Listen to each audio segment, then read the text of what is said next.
après-midi avec nous à ce débat après la projection du film Cyrano et la petite valise.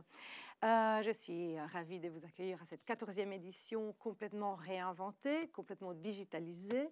Je remercie donc tout d'abord les Grignoux qui nous accueillent ici dans une salle du cinéma Le Sauvenière et la 25e heure qui nous permet d'arriver jusque chez vous, dans vos maisons, et donc de respecter toutes les mesures qui sont imposées pour le moment, mais qui nous permettent donc de pouvoir mettre en place quand même le festival. Et nous sommes très heureux de pouvoir vous présenter tous ces films, tous ces débats pendant toute la semaine.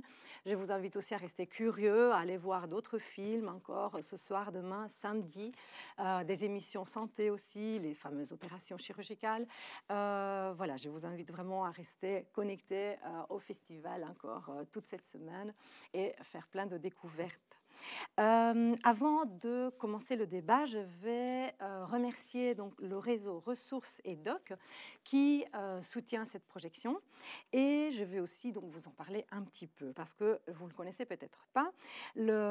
C'est un collectif de 11 partenaires qui ont un centre de documentation ou de ressources en région liégeoise. Je vais vous citer tous les membres, mais on va mettre dans le chat le lien vers le réseau pour que vous puissiez aller retrouver toutes les informations si cela vous intéresse.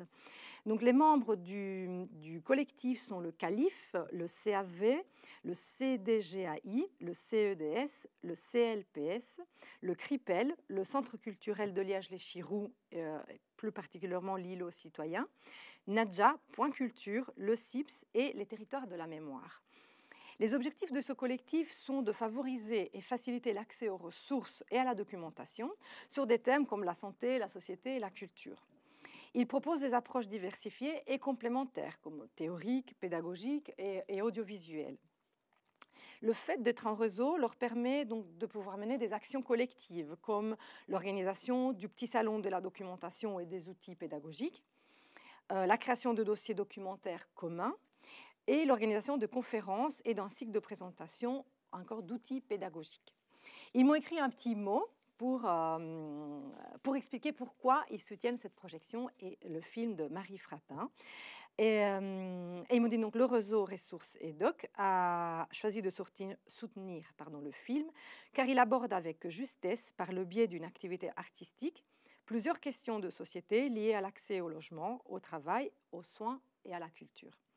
Des problématiques qui nous interpellent toutes et tous et toutes au sein de nos associations respectives. Je vais aussi remercier doublement Point Culture parce que non seulement il fait partie de ce réseau, mais il fait partie aussi du comité de sélection des films. Donc, les films que vous voyez cette semaine, c'est aussi en partie grâce à Point Culture et à la collaboration qu'il a avec le festival depuis de nombreuses années. Mais voilà, je suis très heureuse d'être ici cet après-midi. Je suis en compagnie tout d'abord donc de la réalisatrice Marie Frappin qui est à Paris donc avec nous via Zoom. Bonjour Marie. Bonjour. Comment vas-tu tout d'abord? Comme tout le monde à distance, c'est bien. D'accord, je ne l'entends pas très très bien. Moi, je ne sais pas si c'est dans les retours, ça va un peu mieux, mais moi, je vais te poser une toute première question, parce que voilà, les spectateurs viennent de voir le film, et je trouve que ce film est très marquant aussi parce que le personnage d'Ombéline est très charismatique. Et je voulais savoir comment tu l'as rencontrée et à quel moment tu as décidé de la filmer, elle et pourquoi ce projet en particulier. Alors, j'avais l'idée depuis longtemps, vous m'entendez bien ou pas? Ça va mieux, oui. J'avais l'idée depuis longtemps de faire un film sur ce que pouvait apporter la culture à des personnes pour qui on se dit oh ça les intéresse pas, ou ils sont tellement éloignés, ça va être très compliqué pour eux. Moi j'avais vu que dans des classes d'élèves qui avaient été violents, le travail commun sur soit de la musique, soit du théâtre, un travail artistique mais en commun qui est exigeant, modifier leur approche les uns des autres et aussi leur propre la connaissance d'eux-mêmes et la façon de mieux se connaître et de pouvoir échanger avec d'autres sans être constamment en conflit mais en apaisant les choses. Et je m'étais dit que c'était intéressant du coup de chercher un autre lieu où ça se passait ça que plutôt dans les écoles, et j'ai cherché dans des associations. Et voilà, et j'ai trouvé plusieurs ateliers. J'ai choisi celui-là et Ombeline parce que je trouvais qu'elle était professionnelle, c'est-à-dire exigeante sur le travail qui était fait avec les personnes. C'était pas un travail de distraction de l'après-midi pour oublier tous ces mots, mais c'était un vrai travail de comédien avec le travail sur le corps, le travail sur l'articulation, le travail ensuite sur des scènes, des morceaux de scène expliqués avant, etc. Mais voilà, c'était exigeant et en plus, quand même, je la voyais être avec une grande attention et une douceur, mais en même temps, elle n'était pas assistante sociale. Voilà, j'aimais bien, j'ai beaucoup aimé sa distance et la façon aussi dont elle m'a accueillie moi, parce que c'était pas évident, je pense, pour elle, ni pour eux, mais ça l'est devenu au fur et à mesure. Mais voilà, c'est toute cette chaleur-là que j'ai ressentie, c'est du ressenti, qui fait que j'ai choisi, alors que j'en ai vu plusieurs ateliers, mais j'ai choisi celui-là pour toutes ces raisons-là. Et vous êtes resté combien de temps? Vous avez filmé ces personnes? On sent qu'il y a de la durée parce qu'on sent qu'il y a les saisons qui passent. Vous êtes resté combien Oui, de il y temps a de la avec eux? durée, oui, il y a de la durée. J'étais partie pour filmer ça 1 mois, 2 mois, et puis montrer ce qui se passait là, comme type de travail. Et puis quand j'ai vu ce qui se passait et que les modifications des personnes se passaient par petites touches et puis par morceaux, puis qu'il y avait des choses tellement attachantes qui se passaient là entre eux, que du coup je suis restée 1 an. Donc j'ai filmé pendant 1 an, évidemment, chaque semaine, pendant 1 an. Et puis on se connaissait mieux. Mais enfin, moi, je ne joue pas un rôle principal là-dedans. En tout cas, moi, ils ont réussi à m'intégrer au groupe comme si j'étais un apprenti acteur aussi. Voilà. D'accord. C'est le temps qui permet ça. Oui, oui. Je suis accompagnée aussi donc de Vinciane Ernst. Bonjour. Bonjour. Merci d'être ici. Vous êtes donc la coordinatrice opérationnelle de la Maison Croix-Rouge de Liège-Angleterre. Et donc, vous êtes donc gérante vraiment des centres de jour ici à Liège. Oui, enfin, et je voulais juste vous poser comme première question, après vous allez me corriger si je me suis trompée. Qu'est-ce qui vous a touché dans ce film? Tout d'abord en tant que spectatrice, mais aussi en tant qu'évidemment coordinatrice de... Mais alors, donc, je suis la coordinatrice d'un accueil de jour à la Maison Croix-Rouge, mais ce n'est pas le seul accueil de jour qu'il y a sur la ville de Liège.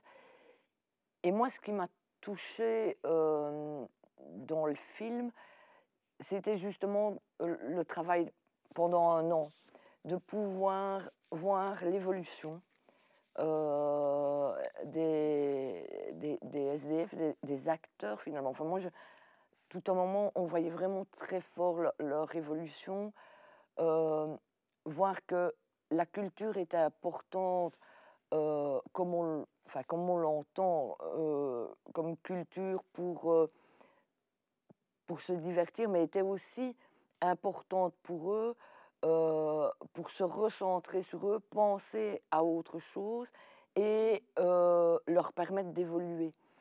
Il y a quelques personnages où on voit à travers le film très clairement l'évolution. Et ce qui était chouette aussi, c'est de voir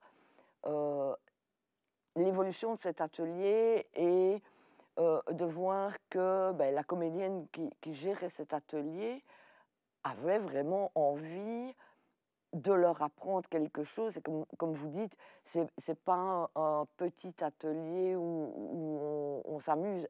Ils ont appris des choses. Et ça, je trouvais très fort. Et on voyait très fort la reprise de confiance en soi, en fait. Ouais. Oui, ça, c'est très, très fort dans le film.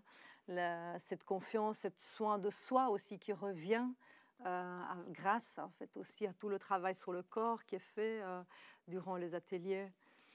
Et vous disiez que ça n'avait pas été très facile, Marie, de s'intégrer, fait qu'il a fallu un petit moment aussi. Donc, j'imagine qu'en plus de l'année de tournage, il y a eu aussi avant une période pour qu'il... Oui, j'y suis allée pendant 3 mois l'année précédente pour d'abord pour voir le travail de Ombeline plus près, puis pour rencontrer les personnes qui étaient là.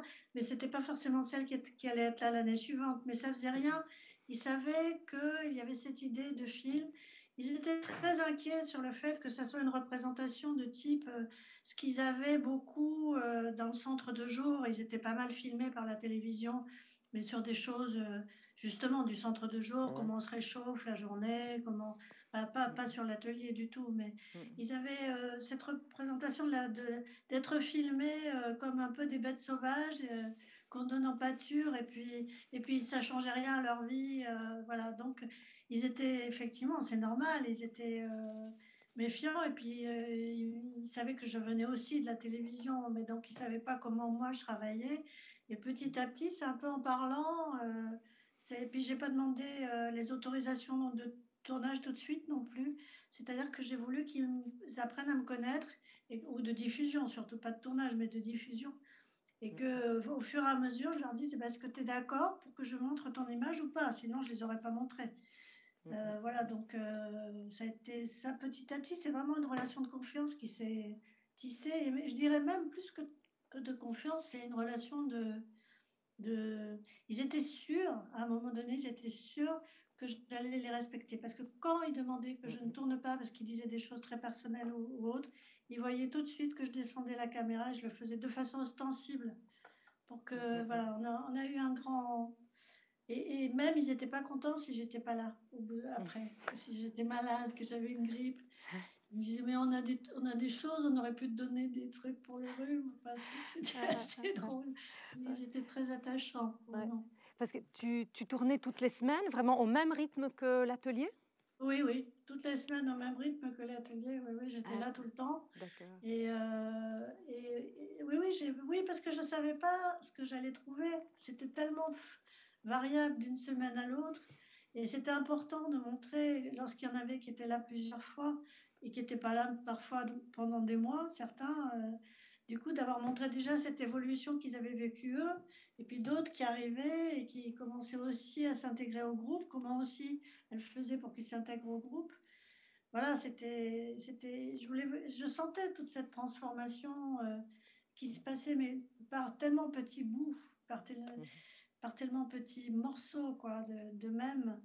Et à la fin, souvent, ils se livrent sur ce qu'ils ont vécu dans le passé, et ça passe à travers le théâtre. C'est-à-dire que c'est à partir à un moment donné de la pièce de Pinocchio, où on parle de ce petit garçon Oui. qui est pauvre, qui est malheureux, qui ne peut pas aller à l'école. Et là, ils arrivent à parler de la DAS. La DAS, en France, je ne sais pas ce que c'est chez vous, mais c'est l'aide à l'enfance, c'est-à-dire c'est les enfants qui ne sont plus chez eux, qui sont placés dans des familles ou dans des foyers. Et comme par hasard, il y en avait deux qui parlaient de leur foyer, qu'ils avaient grandi là, et que ben voilà, ils se retrouvent à la rue aujourd'hui. Il y a aussi des histoires du passé qui revenaient, mais je ne voulais pas, moi, rentrer dedans sans que eux les livrent à travers ce qu'ils vivaient, puisque ce qu'ils vivaient les secouait. Et donc, j'étais sûre qu'il allait y avoir des choses qui allaient s'échanger de façon forte et personnelle. Oui, ça on voit vraiment, oui, que les histoires sont une résonance finalement avec leur histoire ou un autre regard, mais qui les aide aussi à retravailler sur leur propre histoire, qu'elle soit proche ou Sur qu'elle leurs soit émotions lointaine. aussi. Sur leurs émotions, parce que même Cyrano, c'est loin. Quand ils jouent Cyrano, c'est loin de leurs préoccupations, mais alors là, il se passe autre chose. C'est qu'il y a une fierté d'appartenir au groupe humain général, avec les émotions que ressent Cyrano, qui est pas beau, et qui aime sa belle, etc. Il y a toutes ces émotions-là, ils se permettaient de les porter, de les prendre, et de pouvoir sortir leurs propres émotions à travers ça. Et c'est des personnes qui sont dans une telle survie. Je ne sais pas, vous me direz si vous voyez la même chose, Vinciane, mais ils sont dans une telle survie qu'ils livrent peu leurs émotions, qu'ils ont peu le moyen de le livrer, et qu'ils ont peu le moyen aussi d'échanger avec d'autres sur le même type de choses, c'est-à-dire des émotions communes, là, puisque c'est des rôles. Et donc, Cyrano, c'était vraiment la fierté. Il y avait vraiment une grande fierté de se battre avec ce texte qui est difficile pour eux. Mais en même temps, ils en comprenaient les émotions. À un moment donné, ils demandent, et comment ça finit? Parce qu'ils ne l'ont pas lu, évidemment. Mais comment ça finit, cette histoire? Alors, elle va avec lui, elle va pas avec lui. C'est à peu près ça qu'ils posaient comme question. C'est que ça les intéresse quand même. Et en même temps, parfois, la difficulté du texte, ça les intéresse aussi d'être exigeants eux-mêmes, parce que c'est comme ça qu'ils se dépassent. Et en se dépassant, moi j'ai vu changer leur regard sur eux-mêmes, leur propre regard sur eux-mêmes, et leur propre regard sur leurs copains qui arrivaient à faire ça aussi. C'est là que je le voyais, la fierté, quoi. Et du coup, effectivement, ce que vous appelez, ce que vous avez dit tout à l'heure, la confiance à nouveau en soi, et arriver à parler à d'autres, parce qu'ils ne parlent plus à personne hein, dans la rue. Ils sont tellement dans la survie, ils ont peur les uns des autres, ils sont attaqués, ils ont peur et ils ne parlent plus. Ils s'isolent dans des centres commerciaux pour se cacher, pour pas qu'on les trouve. Donc, ils sont beaucoup tout seuls, sauf certains qui se mettent à 2 ou 3 pour se défendre. Mais il y a quand même une parole qui disparaît. Hein. Donc, il y en a un, il dit, je ne parlais plus à personne. Et c'est vrai. Donc, ça modifie vraiment beaucoup les choses. Oui. Oui, donc en parlant de théâtre, j'ai oublié de dire au public que, en effet, on aurait dû être en présence d'un troisième invité, donc Camille Grange, qui est un comédien qui a créé un spectacle qui s'appelle Combat de pauvres pour sa compagnie, qui est la compagnie Arezza, mais qui est bloqué dans un train et donc qui n'arrivera malheureusement pas à temps pour débattre avec nous, parce que ça aurait pu justement rebondir sur cette question, sur voilà, la mise en scène et les projets théâtraux autour de la précarité. On fera un 100. Je suis vraiment très désolée pour lui, parce qu'il il avait vraiment envie d'être là avec nous. Voilà, ça change juste un petit peu le cours du débat. Et pour le public qui s'attendait peut-être à le voir, je vais vous prévenir qu'on ne l'a pas juste oublié. Vous voulez rebondir par rapport à ce que Marie disait? Mais quand on parle aussi de la difficulté, moi je dis aussi, il y a tout un travail d'accroche. Il faut prendre le temps. Si on veut mettre un bon travail en place ou un bon suivi en place, il faut s'apprivoiser. Et il faut accepter qu'on fait un pas en avant et puis 3 pas en arrière. Et qu'on va redémarrer. Et qu'à un moment donné, on va avoir des personnes qui vont disparaître pendant un moment, et ça, on l'a vu, et qui réapparaîtront. Et je pense que c'est ça aussi qui est difficile, que ce soit pour les travailleurs sociaux, mais pour les volontaires aussi. Nous, dans notre accueil en journée, on a énormément de volontaires qui viennent aider, et tout ce travail d'accroche, tout ce partage aussi est important. Et je pense, ce matin, je suis en rue et je passe devant un SDF qui est assis, et je lui dis bonjour, et il me regarde. Je ne le connaissais pas, son état, je ne connaissais pas. Et il me regarde, il me dit « Ah ben madame, vous êtes la première à me dire bonjour ». Il était 8h du matin, il y avait énormément de monde dans la rue, et je me dis, voilà, il y a aussi cette difficulté, parce qu'ils en deviennent invisibles pour certaines choses et très visibles pour d'autres. Et le théâtre les aide, dans le film, le théâtre les aide. Et moi, je prends par rapport à notre expérience aussi, où on avait une petite salle d'accueil qu'on a voulu un peu moderniser. Et on avait de vieilles tables, et on les a repeints. On avait de vieux meubles, et on les a repeints. Et on les a repeints avec une équipe de SDF, finalement, qui venait et qui profitait de l'accueil de jour, et qui en soi nous disait bah, « de toute façon, je suis bon à rien, je sais rien faire ». Et en parlant avec eux, bah, si tu peins, bah oui, bah, viens repeindre la table avec nous. Moi, je ne sais pas peindre. Toi, tu sais le faire, tu vas m'apprendre. Et ça aussi, ça permet de travailler vraiment sur ben, la reconnaissance et la sortie de la rue aussi. Parce qu'à un moment donné, je me dis, le but de tous nos centres d'accueil de jour, c'est qu'à un moment donné, on peut se dire, on ne les voit plus parce qu'ils sont réintégrés dans le logement. Et parce qu'ils n'ont plus besoin de nous. Et ça, c'est important aussi de donner un objectif. On sait que ce sera très long, est pas facile du tout, mais c'est important pour tout le monde, et pour les intervenants, et surtout pour les SDF qui fréquentent, quoi. Et donc, vous parlez de ces projets que vous avez mis en place avec les sans-abri qui fréquentaient le centre, comme la table. Est-ce que vous avez mis en place aussi des projets culturels pour, peut-être pas des ateliers de théâtre, mais... Non, c'était très limite. On a commencé, en fait, fin 2019, début 2020. On a eu l'occasion de faire des sorties au musée.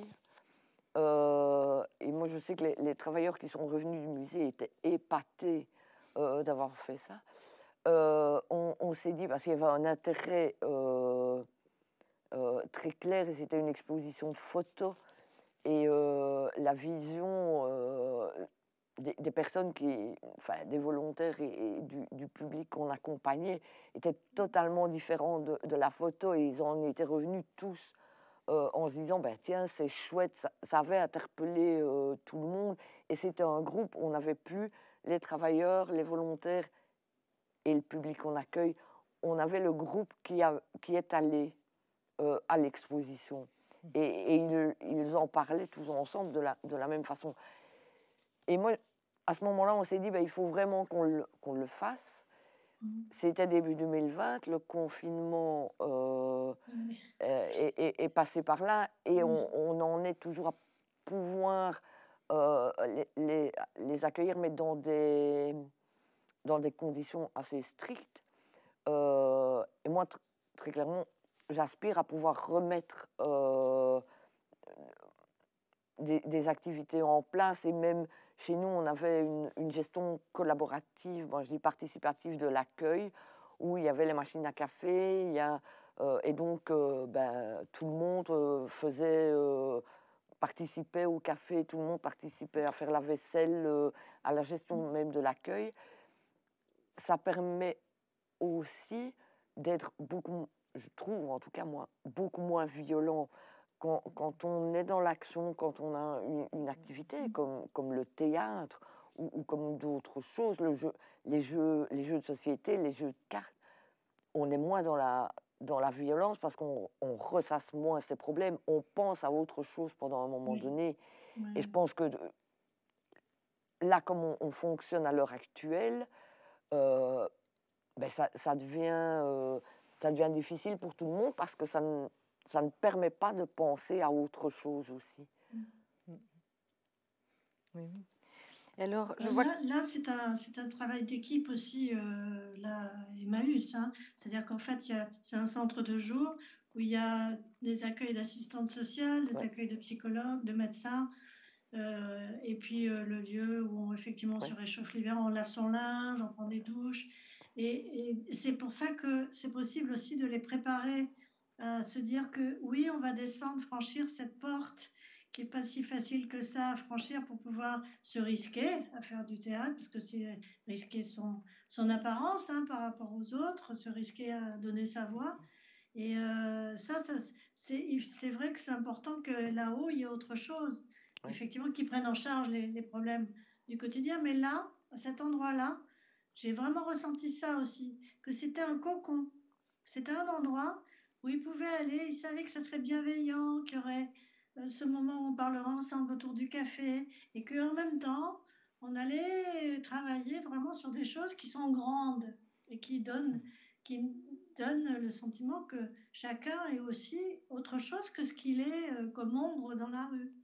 Ou voilà, que ce soit un adolescent ou nous-mêmes, si on faisait du théâtre de cette façon-là, c'est se heurter à des choses plus difficiles pour nous. Et moi, j'ai vu The Cave l'autre jour, le film. J'ai regardé le film et j'ai été très frappée. Bon, outre le courage extraordinaire de cette médecin que j'admire sans nom, mais il y avait le chirurgien qui, alors que c'était des épreuves très difficiles, qu'ils étaient en train d'opérer des enfants, des blessés de partout à Alep, je crois que c'était à Alep, si j'ai bien compris. C'est pas Alep, c'est dans le Ghouta. C'est dans le Ghouta. En Syrie. Oui, en Syrie, dans le nord de la Syrie. Oui. D'accord. Juste pour faire, je fais une petette pause pour ça. Il mettait son petit téléphone avec de la musique classique, un orchestre qui jouait, Et il montrait de temps en temps aux autres en leur disant regarde comme c'est beau, etc. Alors qu'il était en train de vivre les choses les plus dures. Je crois que la beauté aussi, enfin, quand je dis la beauté, c'est l'art, c'est pas toujours la beauté, mais l'idée de pouvoir atteindre des choses qu'on n'atteindrait pas forcément, oui, à travers nos émotions. Je crois que c'est quelque chose qui nous relie les uns aux autres, tout simplement. Et en fait, eux, c'est ça qui se passe là. J'ai l'impression que c'est pour ça que c'est une thérapie d'une certaine façon. Ça les relie entre eux, mais ça les relie aussi à l'extérieur, parce qu'après, ils peuvent aller demander des stages. C'est aussi ça, ça fait partie d'un tout. Ils peuvent aller demander des stages, une formation, peuvent se discuter avec le psychologue et dire voilà où j'en suis, et trouver le courage, quoi. Oui, ils apprennent vraiment à s'exprimer à nouveau, à parler d'eux-mêmes et à parler avec les autres, parce qu'il y en a vraiment beaucoup. Y compris les autres qui n'ont pas le même langage. Oui. Parce que comme ils se sont confrontés eux aussi à d'autres langages, ils peuvent comprendre que oui, on ne dit pas pousse-toi de là, j'étais là avant, je veux le stage. Non, voilà, ils comprennent qu'il y a des étapes d'une certaine façon, quoi. Oui. Et j'ai choisi de faire que ce soit Ombeline qui soit un peu le regard de la société là-dessus, ou de la personne qui était d'une certaine façon moins impliquée dedans, comme moi, qui racontait un peu ce qu'ils vivaient à l'extérieur, puisque moi je voulais pas les filmer à l'extérieur. Le choix du film, c'est vraiment de montrer qu'est-ce qui peut se passer à l'intérieur d'un lieu où on arrive à être bien quand on est dans la rue, à être bien et à être pris à travailler différemment. Qu'est-ce qui peut se passer d'amélioration dans ce lieu-là, et non pas aller les filmer à l'extérieur dans leur mal-être et dans leur malheur, parce que je pense que ça, les gens connaissent. Et il y avait Ombeline qui en parlait de ça, et eux parfois aussi. Donc je trouvais que c'était intéressant qu'elle nous prenne par la main et que ce soit elle qui dirige le récit, en nous prenant par la main sur ses inquiétudes, sur comment ils avancent, sur qu'est-ce qu'ils vivent à l'extérieur, comment elle a de l'espoir, parce qu'elle partage leur espoir. Voilà. C'est pour ça que j'ai privilégié Ombeline comme... sinon, ça aurait été moi, c'est mieux que ce soit elle. Ah ben, vous parlez de ça, on a justement une question qui arrive du public. Donc, je rappelle, vous pouvez vraiment poser vos questions via le chat qui est en haut à gauche de votre écran. Et donc, moi, je me ferai un plaisir de les relayer donc, à nos deux invités. On me demande si, justement, vous avez été amené à jouer avec eux, à répéter aussi de temps en temps durant l'atelier. Alors, ce qu'ils m'ont demandé plusieurs fois, ou ils m'ont même pas demandé, c'est quand j'avais pas à filmer.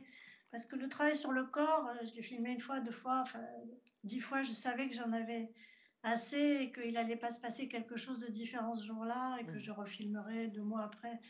Et ça, j'ai fait le travail sur le corps avec eux. Et j'ai trouvé que ça me faisait rudement du bien aussi. Voilà, ils aimaient beaucoup que je le fasse avec eux. Mais je trouvais aussi que ça me faisait du bien parce que ça me mettait moi aussi dans un monde à part. Je rentrais dans le leur et je rentrais aussi dans le film plus calmement que de me dire mon Dieu, pourvu que j'ai tout ce qui se passe entre eux. Voilà. Et les derniers temps, il y en a un qui m'a demandé de lui donner la réplique. Et évidemment, comme moi, je n'avais pas suivi le cours, j'étais très mauvaise. Mais franchement, non, c'est pas de la coquetterie. J'étais pas bonne parce que j'avais pas fait tout l'entraînement qu'ils avaient fait. Et ce texte-là, je l'ai lu avec le cœur, avec ce que je pouvais faire. Mais voilà. Et ils m'ont demandé effectivement de faire partie un peu du groupe. Et alors, on me demande aussi si vous êtes au courant, si à Liège ou peut-être en Belgique, il y a des ateliers de ce type qui sont organisés, si vous êtes au courant. À mon avis, ça doit bien être organisé maintenant où, comme ça, je ne saurais vraiment pas y répondre. Maintenant, ce que je sais, c'est qu'il y a plusieurs lieux où on fait de l'intégration par des activités artistiques. Voilà, mais vraiment un atelier théâtre comme celui-ci, j'ai pas connaissance, mais je veux dire, j'ai pas la science infuse non plus. Donc voilà. Et alors, moi, j'étais interpellée par aussi donc, la ponctuation du film, donc, qui est le journal d'Ombeline. Et je me demandais si Ombeline tenait déjà un journal avant ou est-ce que vous avez décidé de le mettre en place pour des raisons de Non, scénario? elle le tenait. Elle le tenait. Et en fait, j'ai lu son journal avant. Enfin, c'était pas celui-là, puisque nous, le journal, il est vraiment l'année où on a tourné. Mais auparavant, elle en faisait sur les autres années. Et je l'avais lu, et c'est aussi ça qui m'avait notamment donné envie de la rencontrer. Parce que la façon dont elle en parlait me faisait penser qu'il y avait vraiment quelque chose qui se passait là. Elle le tenait, oui, oui, elle le tenait. Alors, il était un peu différent. C'est-à-dire qu'on l'a écrit un peu plus pour le film. Enfin, c'est elle qui l'a écrit, mais on a été d'accord sur certains raccourcis parce que sinon, ça aurait été trop long. Mais oui, oui, oui, c'est quand même quelque chose qu'elle fait et qu'elle leur diffuse d'ailleurs, parce qu'elle le diffuse par blog. Ce qui veut dire que lorsqu'ils vont dans des foyers, s'ils vont dans un foyer dormir, ou s'ils accèdent à l'accueil du jour, il y a une salle d'internet, ils peuvent voir le blog aussi. Donc ils peuvent le lire et puis réagir, répondre. Voilà, oui, c'est un ensemble de choses, oui. Ouais, ouais. Ah, d'accord, mais du coup, il était préexistant et c'était chouette. Ça a créé aussi une matière supplémentaire Oui. pour le film. Et moi, j'ai voulu justement filmer Amblin. Pour moi, c'était l'extérieur. C'était même si elle était chez elle, elle était nous. Elle représentait nous, citoyens, au fond. Et je voulais la filmer chez elle, avec sa vie tous les jours, avec ses enfants. On sent qu'il y a des enfants dans cette maison. On n'a pas besoin de le dire, mais on sent. Mais voilà, mais elle écrivait comme ça son journal aussi au café, où elle allait au cours, elle faisait son cours, elle y allait en vélo.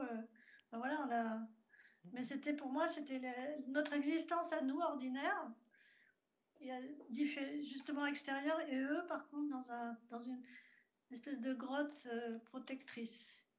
Parce que l'activité artistique, je pense, c'est plus importante que d'aller voir de l'art. Ça, j'ai vu ça plusieurs fois. Quand on va voir, il y a quelque chose qui n'est pas... On a ses émotions, mais il y a quelque chose qui n'est pas se confronter à soi faisant. Faire soi-même, quoi. Et l'activité artistique à plusieurs, qui demande à plusieurs de se coordonner, ça c'est vraiment, ça implique, en fait ça nous implique plus qu'aller voir. L'impression, enfin c'est l'impression que j'ai.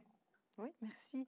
Et alors, il y a un spectateur qui est au courant en fait d'un atelier de théâtre qui est ouvert à tous à Bruxelles qui s'appelle l'Appétit des indigestes. Voilà, donc comme ça, si on a envie d'aller chercher, aller un peu plus loin. Merci beaucoup à la personne qui a envoyé ce petit commentaire. Moi, vous parliez donc de projets que vous avez mis en place fin 2019, et donc on sait tous que voilà, en mars 2020, la crise sanitaire nous a frappés, et donc plus particulièrement, voilà, j'imagine que ça a changé énormément votre quotidien. Vous avez dû fermer, maintenant vous êtes ouvert, mais voilà, je voulais savoir un petit peu comment ça a évolué depuis un an, la situation dans les centres de jour. Ben, durant toute une première période, on a dû fermer les centres d'accueil de jour. Et donc le premier confinement, ils ont quand même été aidés alors par le relais social, par la ville. Donc il y a vraiment eu tout un collectif qui s'est mis en place pour les aider. Oui, il y a eu les tentes ici à Liège. Il y a eu les tentes au parc Astrid. Et puis alors, on a pu réintégrer nos locaux puisque le confinement était fini. Mais le respect des normes a fait qu'on n'a pas pu accueillir les personnes à l'intérieur. Et donc, on est resté pendant des mois à faire de l'humanitaire pur et dur, je vais dire, c'est-à-dire de la distribution de nourriture, de lunch pack et de produits d'hygiène, tout en sachant que les services sociosanitaires, eux, étaient ouverts sur rendez-vous. Et donc, on a essayé de maintenir le travail comme ça, mais c'est aussi très, très compliqué parce que par la distribution de nourriture, on n'arrive pas à avoir toute cette accroche et toute cette approche qu'on peut avoir dans un centre d'accueil de jour. Et alors, ben, cet hiver, on a eu un centre d'accueil de jour qui a été ouvert. Et ça a été aussi compliqué parce que on doit respecter les normes et donc on ne pouvait pas proposer d'activité. Et le fait de rester comme ça à ne rien faire, les tensions sont là, la colère est là. Oui. Voilà, et je pense que voilà, c'est un peu comme, je vais dire, comme tout le monde. Pour beaucoup d'entre nous, c'est de plus en plus difficile cette période. Pour les SDF aussi. Donc voilà, moi j'aspire à ce qu'on puisse recommencer assez vite à pouvoir remettre un peu des activités en place et pouvoir un peu faire autre chose et mettre quelque chose en place vraiment pour canaliser et pour qu'on recommence à avoir des petits ateliers ou des petites formations, voilà. Et à côté de ça, je me dis aussi, et là j'embraye sur autre chose, si on arrive à faire le travail, ce qui est important aussi, c'est qu'à côté de la mise en place d'activités dans les accueils de jour et l'accroche que les travailleurs sociaux peuvent faire, c'est aussi de se dire, c'est bien, mais il faut axer aussi sur le logement. Et il faut pouvoir mettre en place vraiment des politiques, parce que mettre tout un travail, moi je me dis d'atelier théâtral et d'autres choses, hein. Si à côté de ça, il n'y a pas le logement qui suit, ça ne va pas. Et donc, moi je me dis, sur Liège, on a Housing First, il y a tout le service qui est propriétaire solidaire. C'est vraiment de se dire aussi de pouvoir trouver des logements pour leur réapprendre à avoir un chez-soi. Et ça, alors du coup, ben oui, j'ai un chez moi, je prends soin de moi au niveau de l'hygiène, au niveau de l'alimentation, au niveau de la santé, au niveau du moral aussi, et je mets des choses en place. Et oui, et justement, il y a quelqu'un qui demande si on ne pourrait pas mettre en place des activités extérieures, même en petits groupes à 4 comme autorisé pour le moment, pour faire lien malgré tout. Qu'en pensez-vous? Je crois que tout est envisageable et que avec un peu d'imagination. Mais je suis embêtée, je vais dire, parce qu'il y a ces normes qu'on se doit respecter, qui sont là, et en tant que travailleur, on doit les respecter aussi et on doit les mettre en place. Et donc, ça devient compliqué parce que oui, faire des petites activités par 3 ou 4, mais enfin, c'est compliqué. Alors moi, je veux bien les mettre en place si demain, on me dit qu'en plus des bénévoles et qu'en plus de l'équivalent temps plein jet, j'ai droit à avoir aussi 5-6 animateurs pour pouvoir mettre les activités en place. C'est aussi un peu tout ça.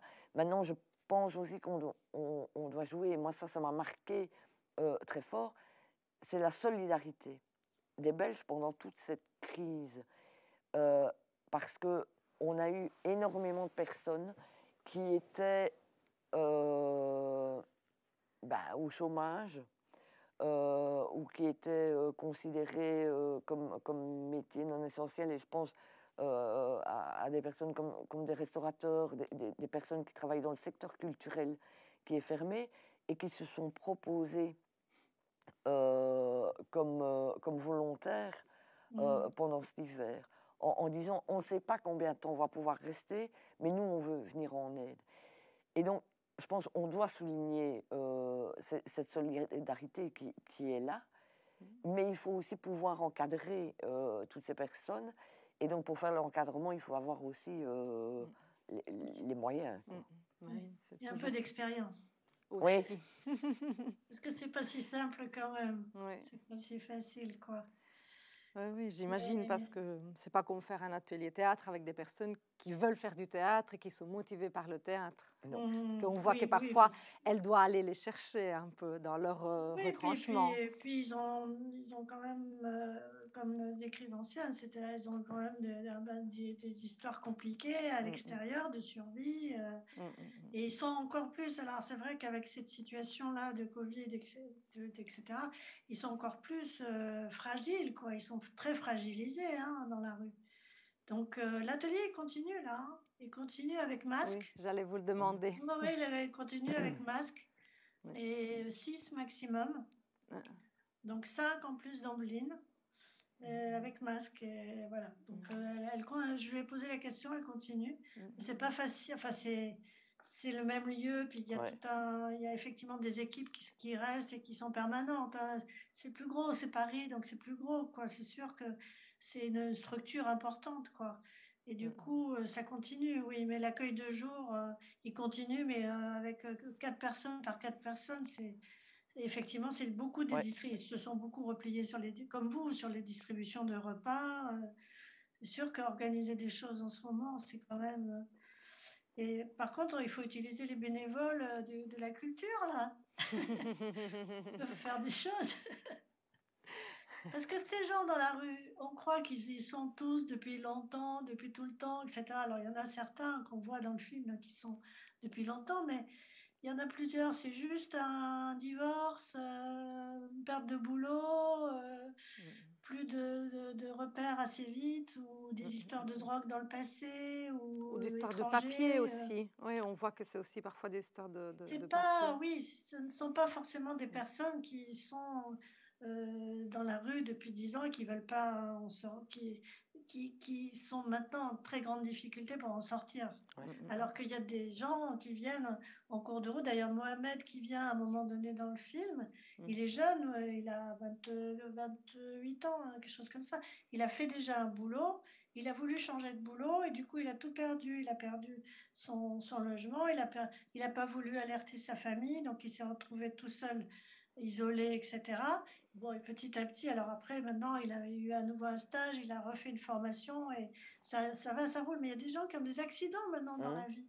Effectivement, dans la rue, c'est pas simplement, et des femmes aussi, notamment d'ailleurs, parce qu'on parle toujours d'hommes, mais il y a de plus en plus, là, moi quand j'ai filmé, il n'y avait pas beaucoup de femmes. Maintenant, il y a énormément de femmes, beaucoup plus dans la proportion.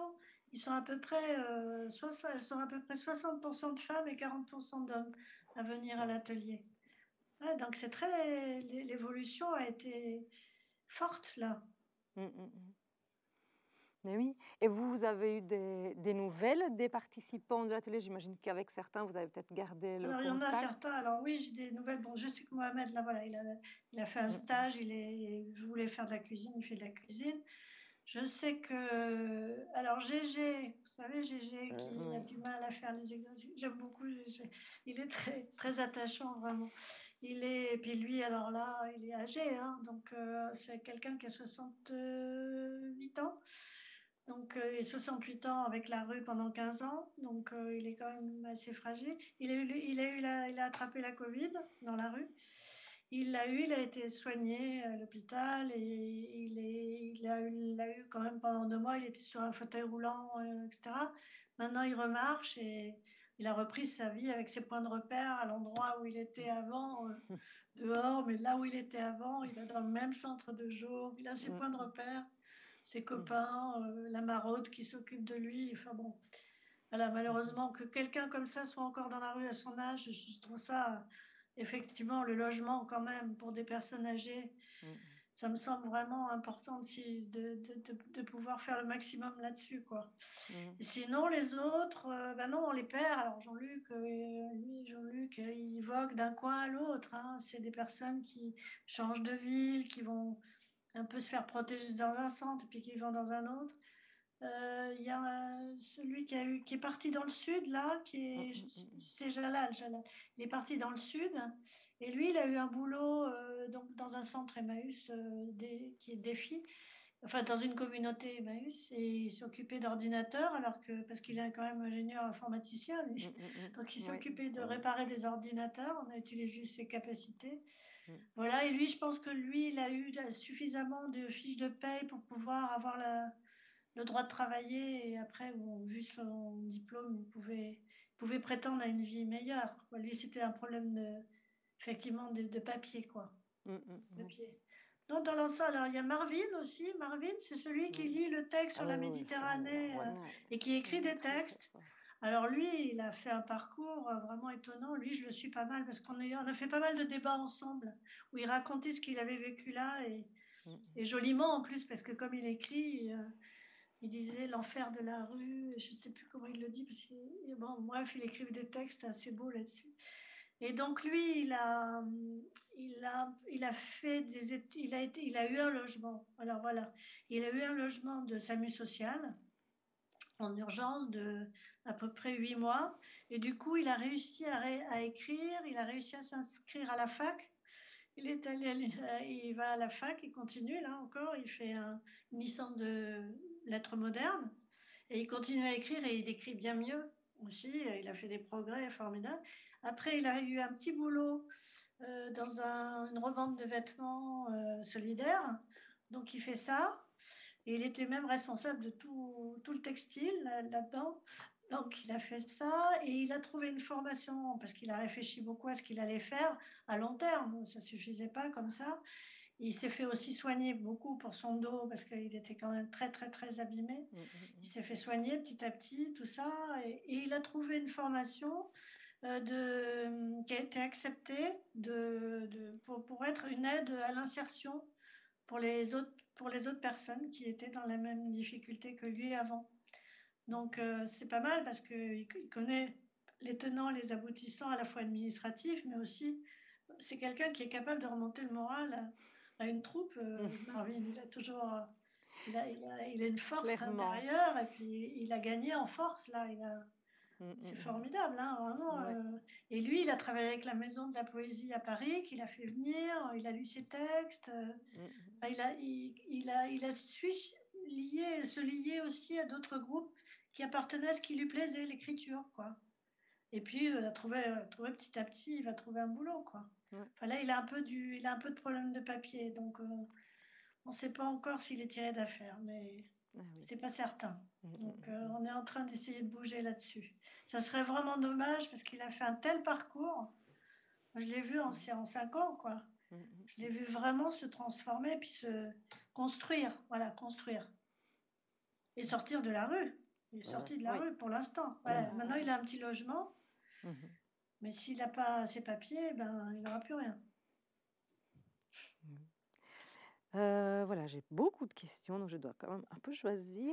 Parce que j'ai des questions un peu plus politiques, vraiment par rapport à l'État belge. Est-ce qu'il pourrait mettre en place des politiques de réinsertion de logement, comme fait la Finlande? Je ne suis pas spécialement au courant, mais est-ce que vous savez s'il y a des politiques qui vont dans ce sens-là en Belgique? Mais il y a les programmes Housing First, et donc ce sont des programmes en fait de réinsertion des personnes qui sont à la rue dans le logement, avec des travailleurs sociaux qui accompagnent de manière intensive dans le logement, et il n'y a pas de durée. Et donc, l'accompagnement peut se faire pendant 1 an, l'accompagnement peut se faire pendant 2 ans, 3 ans. Il n'y a vraiment pas de limite pour cet accompagnement-là. Et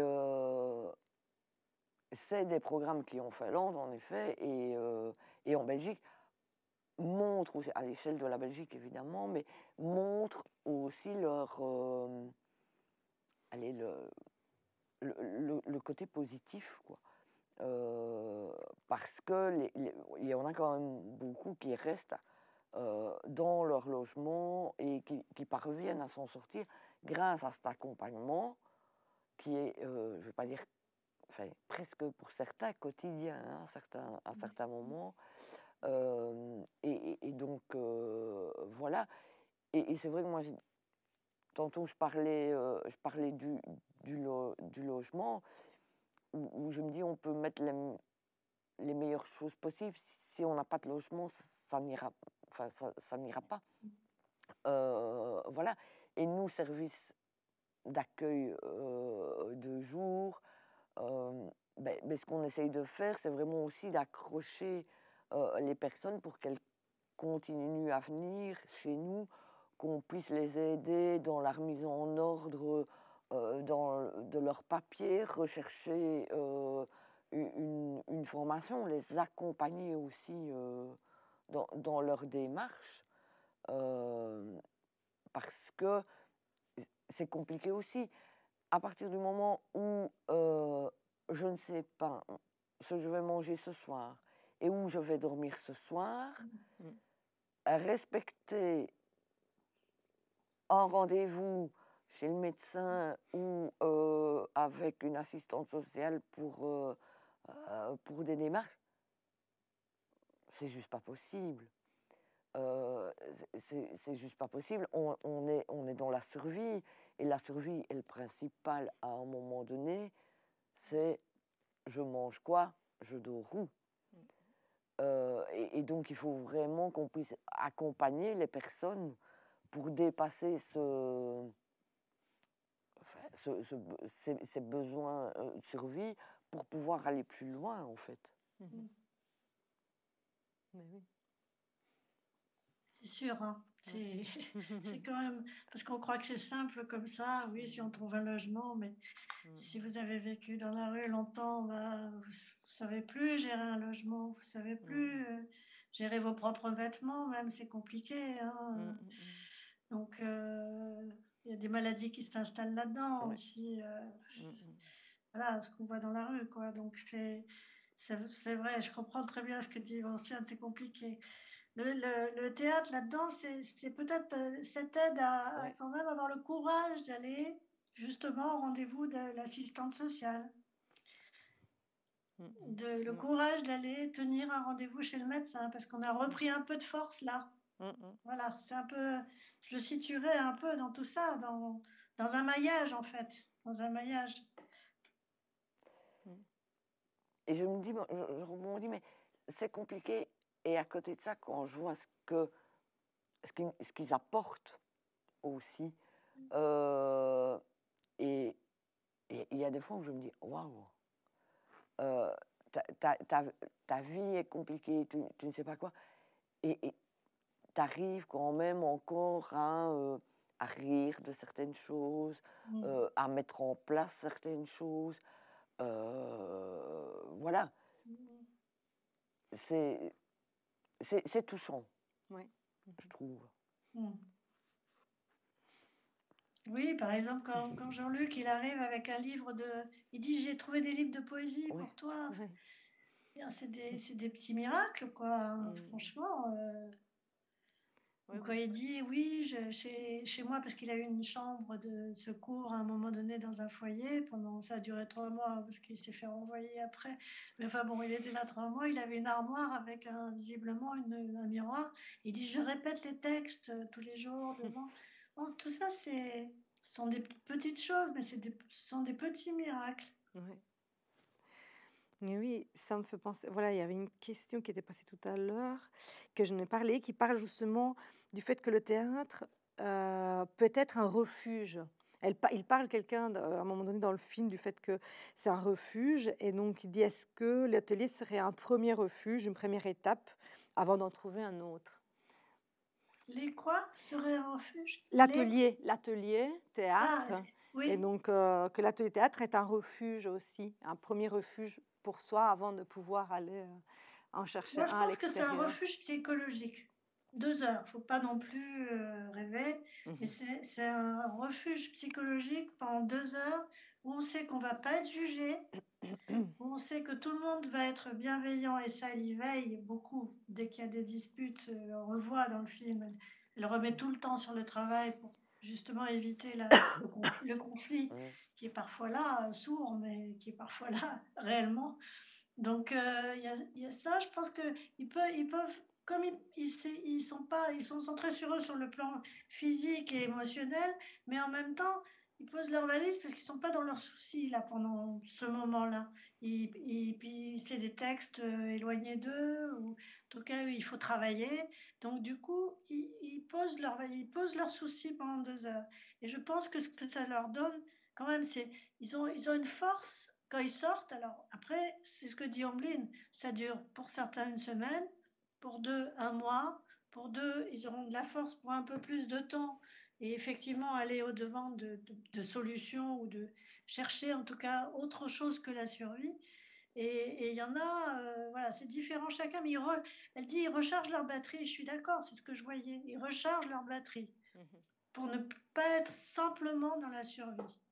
Et puis être un peu plus fort, quoi, oui, prendre de la force. Et quelqu'un demande aussi si vous savez comment Ombeline choisit ses textes. Comment est-ce qu'elle peut... parce que effectivement, les personnes ont toutes, les personnes ont toutes des origines et des vécus et des passés différents. Oui. Et comment est-ce qu'elle fait? Ombeline, c'est marrant parce que oui, je me suis demandé au début comment elle faisait. En fait, j'ai compris parce qu'en la suivant d'autres années, je la connais, je sais ce qu'elle fait, etc. Elle choisit ses textes parce que c'est les textes qu'elle aime. Ça n'a rien à voir avec les personnes ou autres, parce que là, elle travaillait Andromaque. Là, cette année, elle travaillait Andromaque. Facile, hein voilà, mais elle est capable d'expliquer les sentiments soulevés par Andromaque et l'histoire et le frère, etc. Donc, voilà, et elle a bien vu que la langue était quand même très compliquée parce qu'elle a fait, je l'ai vu, je suis allée plusieurs fois à l'atelier, elle a fait beaucoup d'explications de texte parce que là, je crois que c'était vraiment dur, quoi. Mais donc, à ce moment-là, elle redescend et elle travaille beaucoup au début. On ne le voit pas dans le film, mais elle travaille beaucoup pour ceux qui arrivent par des contes. Des contes, parce qu'elle dit que les contes, ça parle à tout le monde, quoi. C'est des choses d'histoire qui sont symboliques et qui parlent à tout le monde. Donc, elle leur fait lire des contes au début. Et aussi, c'est pas, du coup, c'est pas joué, c'est juste lu. Donc, voilà, elle les fait participer beaucoup elle travaille beaucoup les contes au début. Et après, elle passe à des scènes. Mais elle choisit. Ouais, puis elle choisit aussi en fonction c'est-à-dire si elle voit que c'est trop difficile et que vraiment Andromaque qui ne comprennent pas grand-chose à ses sentiments, c'est compliqué, quoi. Ben, elle va choisir, elle va tourner, elle va prendre autre chose. Voilà, c'est au feeling, hein, Ouais. en fait. C'est peut-être ça qui donne toute cette grande sincérité, en fait, et cette honnêteté, je trouve, dans le travail d'Ombeline. C'est peut-être dû à ça qu'elle ne choisit pas ses textes, peut-être en pensant, je dois trouver des textes pour des personnes fragiles ou des personnes précaires. Non, non. Ouais, maintenant que vous me le dites. Elle est professionnelle et qu'elle a la même exigence qu'avec des professionnels. C'est-à-dire, on va travailler tel texte aujourd'hui. S'il est difficile pour vous, ben oui, on va le travailler. Oui, c'est ça le théâtre. C'est un peu... Ouais. Et c'est ça qui peut les pousser justement à sortir alors bien de leur situation. Moi, je pense que franchement, s'il n'y avait pas cette exigence-là, parce que moi j'ai vu des ateliers où il y avait de l'impro, de l'improvisation. Et alors tout le monde s'amusait beaucoup, il riait, etc. Sauf que il se coltinaient pas une matière, c'était pas difficile, il y avait pas de, ils se battaient pas avec le texte, ils n'avaient pas l'impression de se dépasser, de se grandir, d'être d'être plus fort. Donc du coup, oui, ils avaient ri pendant 2 heures, ils étaient bien, ils étaient détendus, mais ils n'avaient pas, à mon avis, 2 heures après, c'était fini l'effet. Alors que là, l'effet était plus durable. Plus important, plus durable, et plus important aussi, plus profond, je dirais moi, plus profond. Oui, on sent que chez certaines personnes, comme Chargot par exemple, il y a Chargot, une transformation incroyable. Moi, pendant tout le film, c'est Louis, je trouve, où on voit la plus grande transformation. Chez lui, c'est terrible de le voir au début et puis de le voir à la fin, se tenir droit, arriver à parler droit sans bouger la tête, sans se tenir la tête. Il y a vraiment, il y a vraiment une évolution qui est... Moi, cette évolution, ça m'a ça m'a émerveillée parce que je me suis dit, waouh, au-delà de l'atelier théâtre, au-delà d'apprendre à s'exprimer, enfin, et à faire des choses, ça lui aura appris aussi à reprendre clairement, pour moi, confiance en lui. Oui, oui, oui. Il est très angoissé, sinon. Mhm. Il est très angoissé, Chergo, au début. Il est terriblement angoissé. Il est agoraphobe. Il a peur de tout. Dans le métro, il a peur. Je crois qu'il a vécu des choses très dures quand il était adolescent, hein, quand même. Et il est un peu à la limite de la psychiatrie et de la rue, quoi. Donc, et là, il arrive à effectivement se calmer et il est arrivé à travailler après. Parce qu'il a dit, ah, mais j'ai pas fini, il faut que je me calme encore, il faut que j'arrive à aller pouvoir voir les autres. Et il a trouvé bon, évidemment, c'est des petits boulots, hein, mais il a trouvé un boulot physique, ce qui est important pour lui, parce que ça lui permet de calmer son corps, justement, et son angoisse. Alors, il fait de la livraison au vélo, il traverse toute la ville, et du coup, ça lui va, ça. Et c'est dans une association, c'est pas chez Uber ou autre. Il n'est pas maltraité, c'est une association aussi. Donc, je pense que le rapport est plus... Humain. Oui, plus humain, oui. C'est ça que je cherchais. Et voilà, et la transformation de Chergo me fait rebondir sur un autre personnage que moi j'adore dans le film, qui est Anne, qui est là, elle est présente, elle vient chaque fois, tout en râlant, tout en ne participant pas, mais on voit que l'effet est là quand même. Oui, et je trouve ça aussi très fort. Enfin, je les adore tous, enfin, j'ai beaucoup aimé le film, donc, mais je trouve que c'est un peu deux polarités. Ouais. Hein, dans le film. C'est vrai, Anne, c'est particulier aussi. C'est pareil, elle est dans son monde aussi. Elle est dans un monde psychologique très particulier. Elle a qu'un besoin, c'est qu'on l'admire, qu'on la regarde ou qu'elle soit le centre. Et elle est logée dans un petit foyer. Mais elle est terrible parce qu'elle est absolument pas incapable d'être avec les autres. Sauf quand elle joue avec Chergo. Oui. Parce qu'avec Chergo, je pense que les deux, là, il y a lui avec son angoisse et elle avec son désir de montrer qu'elle peut dire du Cyrano très bien, etc. Là, je pense qu'ils arrivent à échanger tous les deux. Mais elle a beaucoup de mal parce qu'elle, en fait, elle prépare à chaque fois qu'elle venait au cours, outre le fait qu'elle voulait du thé et pas du café, etc. Enfin oui, elle est râleuse, elle est comme pas et donc les autres l'aiment pas parce qu'elle est vraiment pénible, elle n'est pas gentille avec les autres, c'est la seule qui est pas bienveillante en fait avec les autres. Et donc ils l'aiment pas beaucoup. Elle a toujours préparé un texte. Elle veut absolument donner son texte et que tout le monde écoute son texte. Et donc parfois, ça n'arrive pas à tenir dans les 2 heures de travail. Et elle est absolument furieuse. Et il y a des discussions entre Ombeline et elle, assez vertes quand même. Il y en a une, je crois, dans le film. Oui, il y en a une. Quand elle dit, oui, de toute façon, ça ne va pas être bien ce qu'on va faire à Noël. Et elle lui dit, vous savez ce que je disais à ma fille ce matin qui partait en râlant à l'école? Pense à des choses positives pour la journée. Parce que c'est vrai. Il faut un peu la secouer, Anne, quand même. Mais ceci dit, quand elle a vu le film, j'étais très étonnée, parce que je lui ai donné une petite part, finalement, parce que sinon, on aurait eu des grands textes débités tout seul, etc.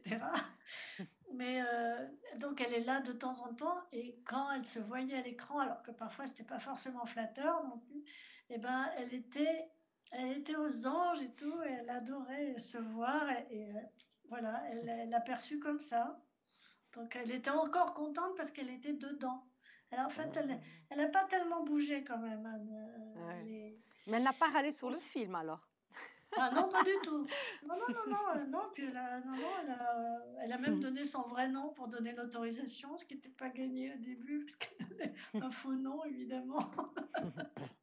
Non, mais bon, elle est très âgée, c'est pareil. Hein, elle a été opérée après, elle n'a pas pu venir parce qu'elle a été opérée. Non, mais quand elle a vu le film, par contre, elle était ravie de se voir.